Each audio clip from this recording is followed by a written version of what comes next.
Hi guys, it's Circle M. Thanks so much for tuning in. Today we're going to take a look at the Sionyx Opsin, and we are going to compare it to a low-end budget Gen 3 PVS 14, and we're going to compare it to a high-end high-spec PVS 14. I have wanted to do a video on the Sionyx Opsin for quite some time, but I was unwilling to pony up the cash to pay for one myself, given that at the time of making this video, they're still selling from anywhere from $2,000 to $2,500. That was a little bit too much for me, just for something that I had already seen other people do with less than stellar reviews. So we're going to dive into it and take a look. I wanted to find out for myself how much of this is people complaining just to complain versus an actual problem. The main problem that people complained about, of course, was the lag. Depending on how you are and how your brain works, you might be able to get away with it, maybe not, because everyone's brain works a little bit differently.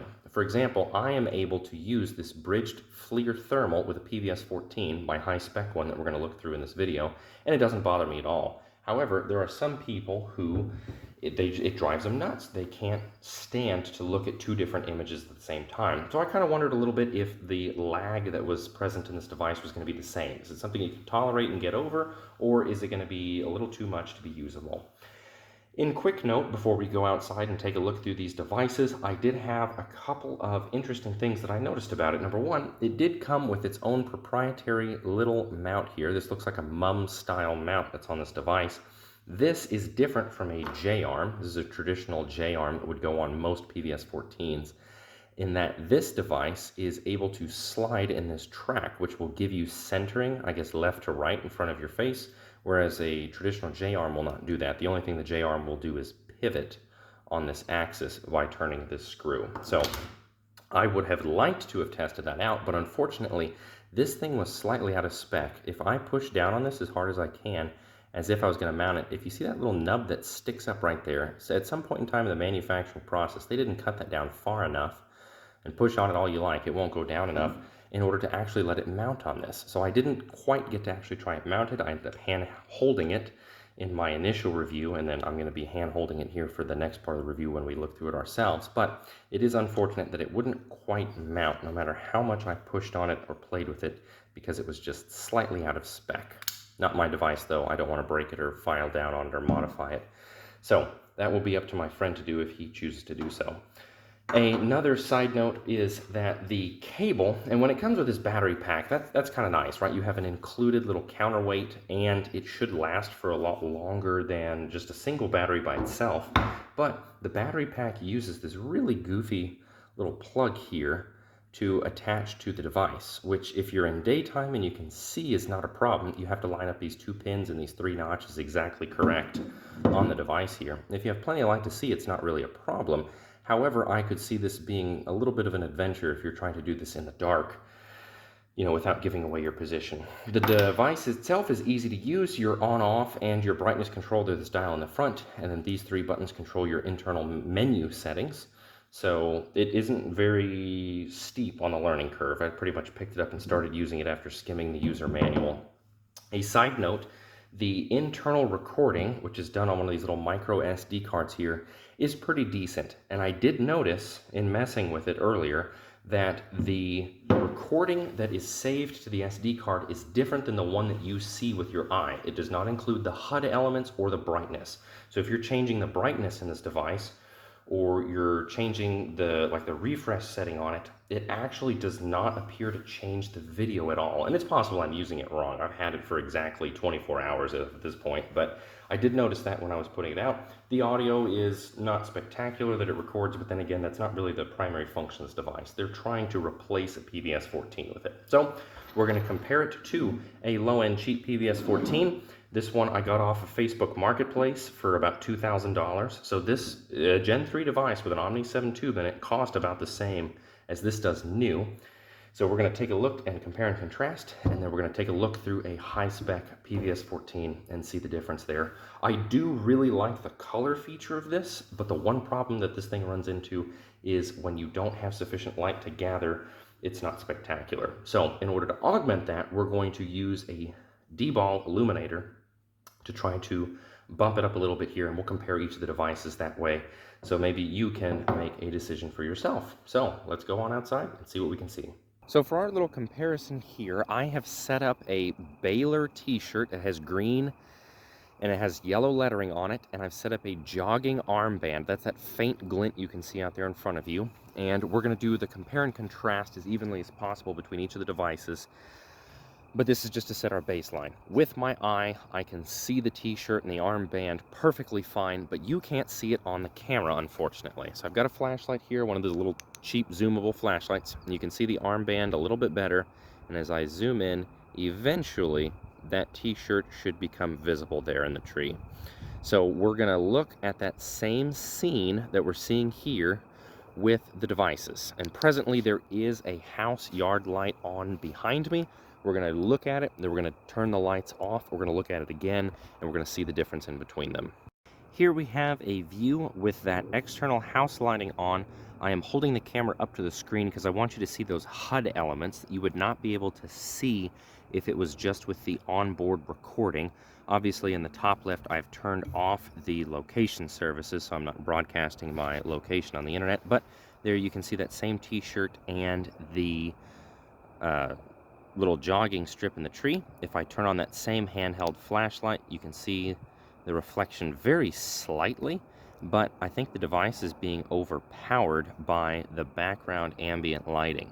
Now when I have this flashlight zoomed all the way down, you can see it's that little green square that's illuminated there. You'll get a little bit of reflection off that band. What I'm going to do now is I'm going to change the brightness setting, because presently it's set pretty low. So when I spin the little dial on the front to make it brighter, it actually gets almost overpoweringly bright because of all of the light that's present that's coming out of the house. You can even see my reflection in the tripod down there in the corner. So now we're going to turn that house light off, come back, and look at the difference. Now with the house light turned off, we can see it's a fair bit darker. Your eyeball is able to see this a little bit better than is being presented by the screen, but this is the lowest brightness setting. As we turn it up, it very quickly becomes usable again. You can actually see that shirt, and if you don't turn the brightness too high, you can actually tell that that shirt has that green color with that yellow lettering on it. If I turn on my cheap flashlight on its widest zoom setting, you can see that it is able to see that light very easily. As we zoom it in, of course, it gets more and more intense. So it is, when you have ambient lighting, I think pretty decent.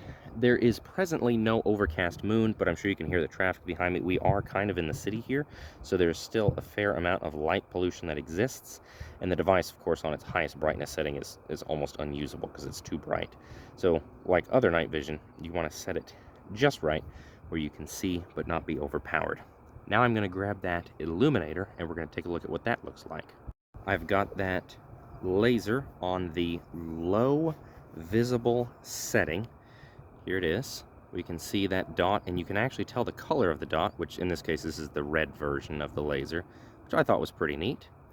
I'm going to click it over to the high. You can see the dot is a little bit more intense to the eye, and it's a lot more intense to the device. I'm going to switch it now over to the various illuminator settings. The laser, that's infrared, you see it's a different color under the camera. This is invisible to the naked eye. The next setting is the illuminator. This is like an infrared flashlight. This D-ball is focusable, and it is at this range overpowering for this little device. That shirt is about 25 to 30 yards away from us, and it has higher and higher settings, of course, of illumination, which end up overpowering the device. The part that, of course, I think is the coolest is you can get a faint green color from the grass, and that you can see other colors like this red laser. So we're going to move on to the next device. Now we have that cheap loaner PVS 14 that you give to your friends because you don't trust them with the nice ones on the low brightness setting. There is no illumination that's coming from the house at this point, so this is all just the device. And as you can see, we can turn it up quite a bit brighter than the other device without the ambient lighting. I feel like you can see more in terms of detail. However, I do not see, to my eye looking through the device, I cannot pick out that shirt as easily because I think that the color enhancement or the color contrast that the other device gives you a little bit better detection for that sort of thing. I've got the illuminator here on the visible red setting. Visible to the eyeball, you can see it's just kind of one color under the PVS 14. Here it is on the high, a little bit more intense. Switching it now over to our laser and illuminator. The infrared laser, invisible to the eye. You can see, you can't really tell the difference under the PVS 14. Maybe the intensity of the dot's a little bit different, but it doesn't show in the same way. Here we have the illuminator with that laser dot in the center. You can kind of see it depending on what you're illuminating here. And the focus on this beam is down pretty tight too, because I was using it for more long-range stuff. But very similar to the other device, it's pretty much getting washed out at this range. It's too close and too bright. Now let's switch it over and see what the high-spec device looks like. Now we have our high-spec PVS 14. On that low brightness, there is no illumination coming from the house at all. And as we turn the brightness up, we can see, to me, I can definitely tell the difference in quality between this high-spec tube and that low-spec one, but this high-spec one costs more than double what that cheap one did. I can still see that shirt and the band, but again, part of the difficulty of picking it out is because everything is the same color under the night vision, it makes it very difficult to see. Here we have the D-ball with the low laser power setting. Here we've got the high laser power setting. Switching over to the infrared functions. We've got our infrared laser. We have our laser illuminator combo, again overpowering the device at this distance. Our other one, which is even higher, and then our long-range illuminator. Way overkill for what we're doing at this range.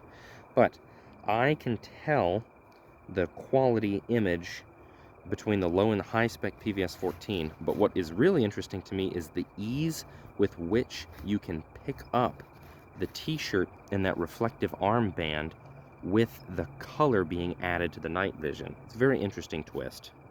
Here's a comparison looking at the stars. You can see the Pleiades and Taurus there. We're also going to take the other two devices and take a look and see what we can see. This might be a little less subjective than staring at a t-shirt and a tree. Here we have the PVS 14 looking at the same constellations. You've got Taurus and the Pleiades. Obviously you can see way more stars with this Gen 3 device, but they too don't exactly compare. This one's analog, that one's digital, and they process these images in a totally different way. Finally, we have the high-spec tube on the same constellations. Obviously there is a huge price difference between these devices, and unfortunately with night vision you really do get what you pay for. You do need to buy the high-end device to get the highest end of quality. Finally, just for funsies, we have the cell phone camera. You can see from the tree line to the sky. This is a clear night with no moon, so this is very suboptimal conditions for filming this night vision sort of stuff. So here we have Jupiter, and here was the Taurus and Pleiades constellation. You can't really make out much of it at all. I hope this was helpful to you guys. I know the production quality here is pretty low, but I'm working with what I got. I hope that you were informed now as you go to make a decision on what you may or may not want to purchase. I personally think there is a huge potential for these devices as they come into their next generation. I don't think I would buy one as they are now, but maybe in a couple years as the technology peaks and advances, that is going to be the time to buy, because the ability to see color under night vision really improves your detection ability, whereas with the monochromatic night vision you have to pretty much rely pretty heavily on movement or being able to see a very dark shape or a very light shape in order for it to stand out. This of course is not factoring in the thermal that you should be using at that time, but that's the subject for another video. So all in all, I hope this is helpful to you, and I hope to see you next time.